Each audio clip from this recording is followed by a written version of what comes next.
Welcome to my channel, where we discuss everything and all things politics, economy, and development in Nigeria and around the world. Following the growing call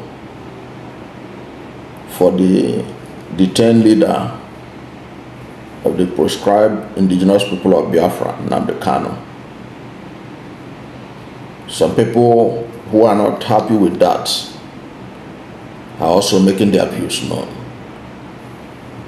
One of such groups is Arewa Youths Consultative Forum, AYCF. In their reaction to it, the group believed that the court should be allowed to determine the fate of Nnamdi Kanu and not the Nigerian government. People are calling for a political solution to the problem, or to the release of Nnamdi Kanu. But the Arewa Youths Consultative Forum say no, there shouldn't be any political solution to the problem. That the court and not Nigerian government should determine Kanu's fate. The national president of the group, Yerima Shettima, I think I came across this name for the first time when some group of youths during the administration of former President Muhammad Buhari served quit notice to Southeast people to quit their northern Nigeria or something like that. That was when I first come across this name. I came across it at that time. So this Yerima Shettima is saying that the IPOB leader should face the consequences of his action if found guilty by the court, or be released if proven innocent. So he is saying, let the court determine the fate of Nnamdi Kanu and not President Bola Ahmed Tinubu, as many people are calling for. But he is being clever by half. It was the same trick that former President Muhammad Buhari used. Said that Nnamdi Kanu will not be released, that the court will determine. When the court pronounced that the man is innocent, that he should go home, they didn't release him. Instead, they brought in more. They went to Supreme Court. In other words, until he is confirmed guilty, they are not ready to rest. Which therefore shows that this claim that they want the courts to determine it is another way of saying the matter should not be resolved. But the sensible people in Nigeria are saying, release him. After all, the military has a two approach to tackle insecurity in Nigeria. And that approach is to use kinetic and non-kinetic. The political solution that Nigerian leaders, including members of the National Assembly, are calling on Bola Ahmed Tinubu to apply, that is what is called the non-kinetic. Perhaps Yerima is not aware of it. That is the non-kinetic. It is the same non-kinetic approach that is being used even from the north where he comes from, where Boko Haram has killed over 60,000 Nigerians, including police, soldier, and all kinds of paramilitary organizations. Boko Haram has killed over 60,000 Nigerians. They created over 3 million IDPs, internally displaced persons. So compare this figure I'm giving you to what is happening in the southeast, and tell me why the Boko Haram perpetrators are being granted amnesty and are being rehabilitated. They are being granted amnesty. They are being rehabilitated. and de-radicalize under a program by the federal government of Nigeria. Federal government of Nigeria don't ask them about those they have killed. Those they have killed, over 60,000 Nigerians. They displaced over 3 million IDPs. We have over 3 million IDPs caused by these people. We have over 3 million IDPs, internally displaced persons. Several thousand, hundreds of thousands are refugees in Cameroon, in Niger Republic, in Chad. These are people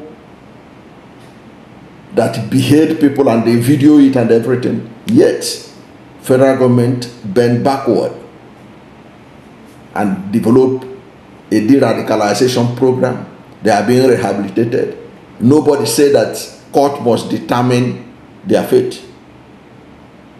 Why did federal government do it? Because federal government is applying the non-kinetic to solve the problem of insecurity in Nigeria.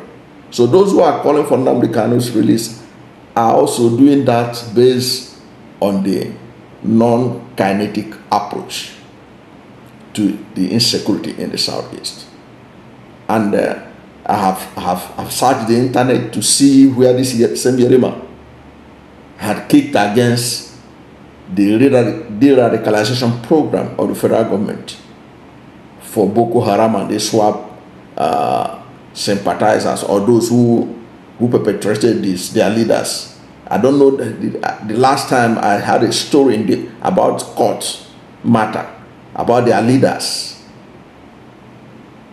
who are being tried for the over 60,000 Nigerians they have created, sacked several communities. As I talk to you, there are still many villages and communities in Northeast that have been abandoned for these people. People are suffering. Yet, the people that perpetrated this thing, when they surrender, when they say, I don't want to fight again, they are welcomed with open arms. They are de-radicalized. They are rehabilitated. And the program is meant for them to be reabsorbed by the society. And you are from that part of the country where they are enjoying this kind of rehabilitation and readmission into society. And you are opposing the same application to be applied to another person elsewhere. What kind of thing is that? It's not hypocrisy. The truth of the matter remains that, like they said, all wars end up at the round table. So what those who are calling for Nnamdi Kanu to be released are saying is that, look, let us find political solution to the problem. This is not something that can be solved. This is an ideological issue. Just like the Boko Haram issue. Is this an issue of ideology? It can be sorted out. It can be settled. Because Nigerian state has not been able to manage grievances very well. For example, perhaps Boko Haram would not have been what it is today if the leaders at that time had managed Mohammed Yusuf, the leader of Boko Haram. If they had not killed him, if he had not died allegedly under the hands of Nigerian security officials, perhaps Boko Haram will not be what it is today as a threat to peace and security in Nigeria. Look at what his death led this country to. As I said, over 60,000 people killed. Over 60,000 people killed. So that is how bad, how things went in this country because of poor leadership. So we have, even in the Southeast is not as as prone to violence as it is today until Nnamdi Kanu was illegally renditioned. I'm using the word illegally because the appeal court said that his rendition from Kenya back to Nigeria was an illegality. If you go and read what the judge of the Supreme Court of the appeal court said in releasing him, he mentioned it, that his rendition from Kenya to Nigeria was an illegality. And if you go and check, from the day he was brought back to Nigeria, go and check newspapers and tabulate the level of insecurity in Southeast. Insecurity became much more than it was before he was brought back to this country. All because of poor management of dispute by Nigerian government. And it didn't start today. Nigerian government has been a poor manager of dispute, and it is something that the government have to learn. But one of the facts that remains is that the solution to insecurity is the application of kinetic and non-kinetic.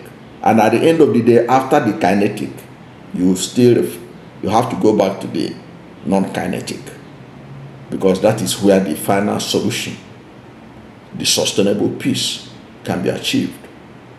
That is what Yerima of the Arewa Youths is not perhaps conversant about or pretend not to know. Because as I said, where he comes from, thousands of Boko Haram soldiers have been given pardon by the federal government of Nigeria.